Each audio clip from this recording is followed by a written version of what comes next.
I didn't join the company till 1974. So the first tour was 1975 that I was on. In that tour, we did a lot of the big European, it was the tour circuit. So it included the Biennale, it included Shiraz and Persepolis. It included big festival in Vienna, and we went to Helsinki, and we went to, in no particular order, we went to, I think we went to the Festival d'Automne on that tour. We did have an invitation to go to Lebanon, to Baalbek. Medea had gone there, and there was a date to go on to their festival, and I guess a month or so before we left the States, the festival was canceled, and that was the last time I think that anyone ever heard of that festival, which is a shame.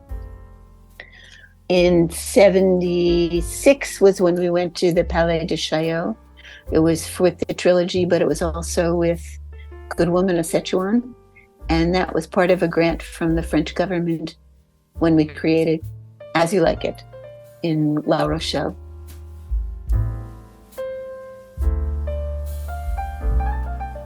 One thing I can say is that at that time, in the 70s, there wasn't a large cross-pollination of European theater in the United States.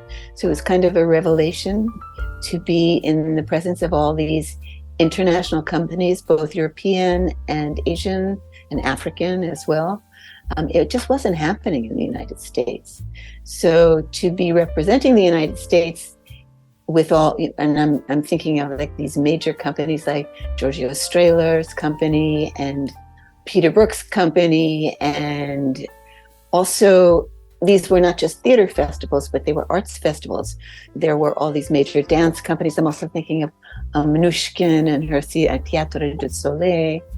At the same time, there were ballet companies, the Merce Cunningham Company, the Paul Taylor Company were coming from the United States, and then there were all these European dance companies, the Netherlands Dance Company.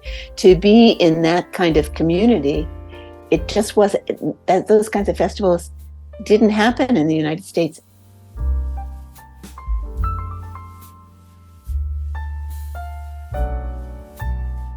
Then you asked about cross-pollination of companies.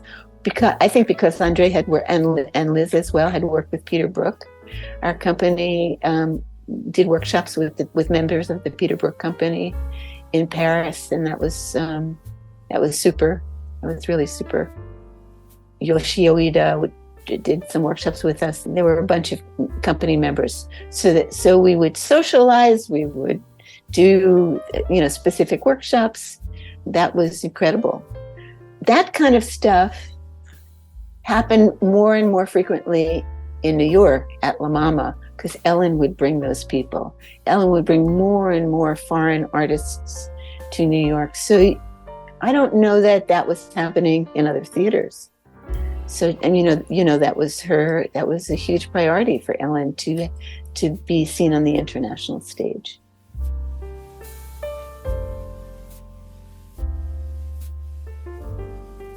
In the 76 tour, we were on the Trilogy tour, and then we were doing all this stuff in France, and at the same time, she was touring the Cotton Club, which was an enormous event in Europe. So that was very cool, because that was really American theater at its grandest, I think. We were just doing experimental theater. So in that first tour that I was on, we went to Belgrade, to the Bitev Festival. A few years ago, I did a production with a company and director and playwright from Kosovo, and then that was picked up by a Serbian producer who remembered me. And remembered the company from that festival in 1975, which was really very cool, I think. So I guess the contacts that were made in the 70s, in some sense, continue.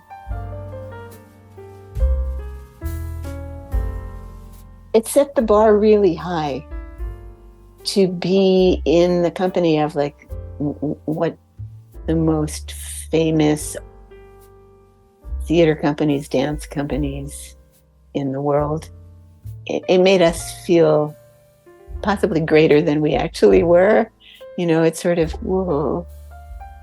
For example, in the Edinburgh Festival, in the regular festival, which the Trilogy was part of, it was a rather staid festival. It was, you know, it was like very established companies. So that was amazing to be part of that.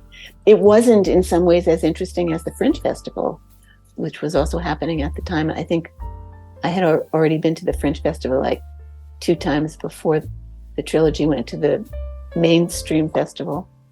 It was just a wonder to see what other people were producing. It was a wonder. And to feel part of it. It was like traveling in a bubble, in this enchanted bubble. It was really quite wonderful. And I have a friend who was actually on the same tour circuit. She was an Alvin Nicolai dancer.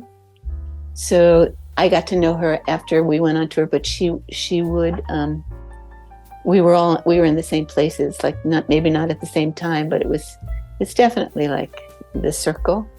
And she also talked about this, it's like traveling on a track that's in a magical world, in a mysterious world. And yeah, it's quite wonderful.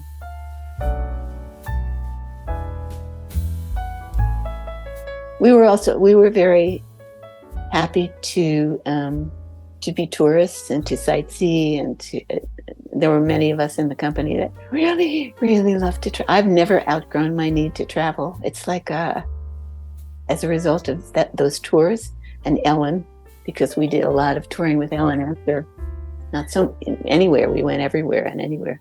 I never want to sit still.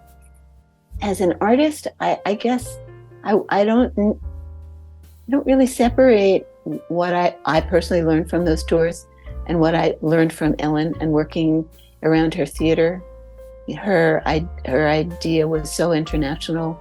There was so much cross-cultural stuff. There was so many plays that she did that were, I don't even know if she could do them anymore. They were kind of appropriating other cultures, but she reveled in it, and so did we. She would bring artists. She would bring, you know, an Indian Kathakali dancer to the company and say, here, company, learn Kathakali dancing in a week, and then we'll do a Kathakali show, things like that. But I love that kind of stuff. I really do.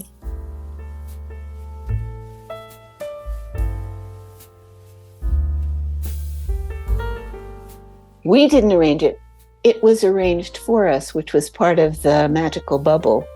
We had it, you know, as I think most touring companies have, the appointed person who pointed us where to go and told us where to eat dinner and when time to show up at the theater. And so we had such a person. Where was the bathroom? He would tell us where the bathroom was. For the most part, we stayed in hotels. Not always. We certainly didn't. We're not traveling in luxury hotels, but that was fine. When I tell people that we would make tours, and on whatever money we were paid, we could live and eat in Paris or live and eat in Italy. They're kind of stunned.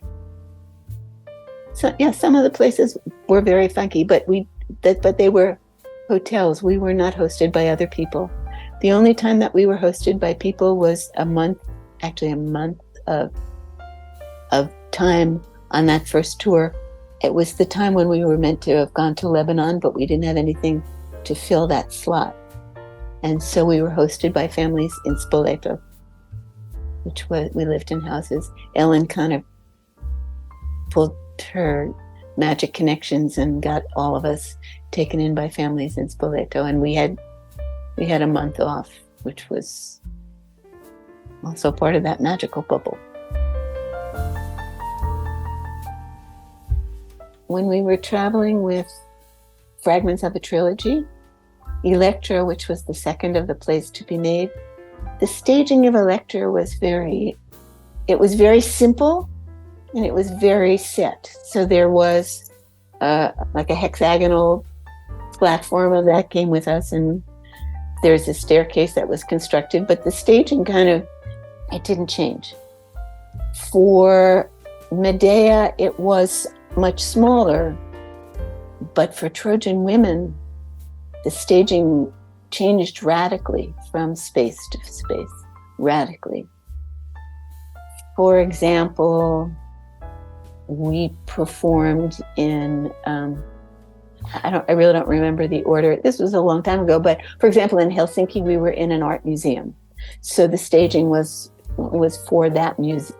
And we went up the staircase, people changed rooms, they followed it within the space. When we performed in Persepolis, we performed outside in Persepolis. And we used what was around in Persepolis. And so we did Elektra, it was the platform. We did Medea, it was in a cave, and the audience went into a cave. And Trojan Women, I really have this memory of rehearsing through the night because it was too hot to rehearse during the day and the sun was too intense. So we were rehearsing around these, I don't know what they were, rocks, big boulders that we would, climb on or not climb on or whatever. And it was only when the sun came up that we realized that the boulders that we were climbing on were these enormous ruins of sculptures from Persepolis, which was really pretty stunning. I mean, the settings changed radically. In 1976, we did Trojan Women in La Rochelle, and it's by the water, and we used the water. So the people actually went off on a boat, and that happened all the time.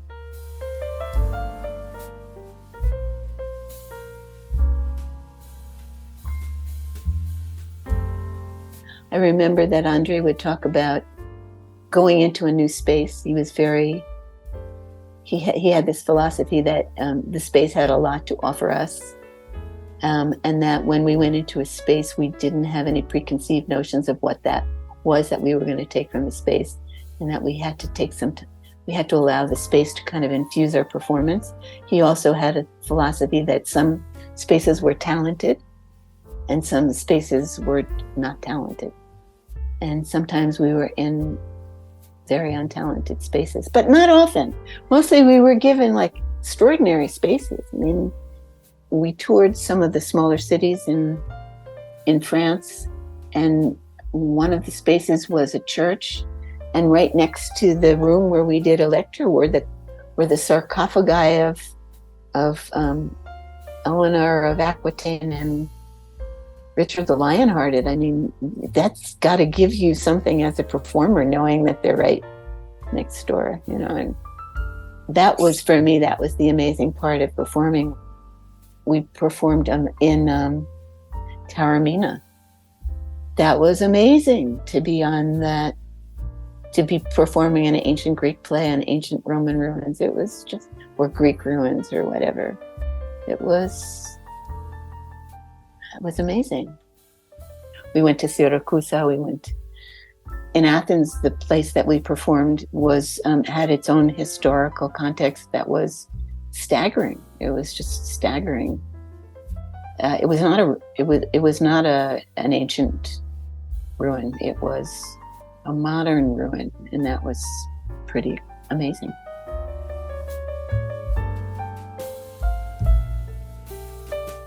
From that first tour, I really remember the audience in Persepolis because it was almost exclusively men.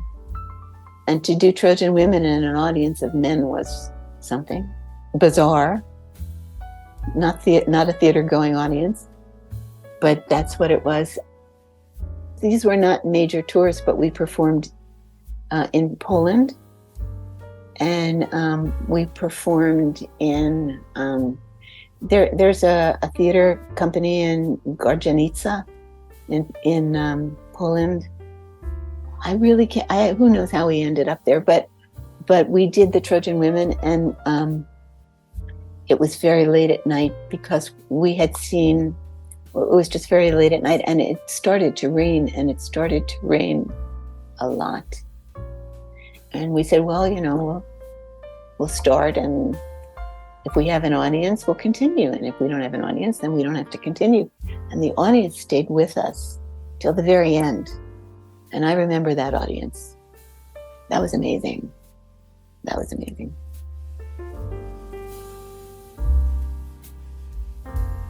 I do remember people being kind of hostile in Vienna. And that was part of that was a big festival. And this is not to say that that was the only place where people were hostile, but I do remember that. I remember some audiences being difficult and just sort of removed from the action as opposed to right in it. Sometimes it had to do with the space, but sometimes where there was a lot of space and the audience could get out if there was a tight space, which Andrei always tried to create to keep it, you know, to have the feeling of a crowd. Some people were not so happy with that. In '76 in France, because we had this funding and grant from the French government, and it was very much about decentralizing theater, which is why we did this work in the forest in La Rochelle, and then we toured in smaller places. And one performance we did in a field, it was all agricultural. There were a lot of farmers, and I don't know how they got the audience to know that it was happening. All I remember is that we waited and waited and waited because everybody had to bring their cows back, and you know, and then why they would want to come see Trojan Women, I don't know. I just remember waiting, and we did one performance of Elektra for prisoners, and what they made of that, I don't know. I mean, at least we had the advantage of speaking a language that nobody spoke, so there wasn't this thing of why did you bring us to see something in English, because that just wasn't our issue.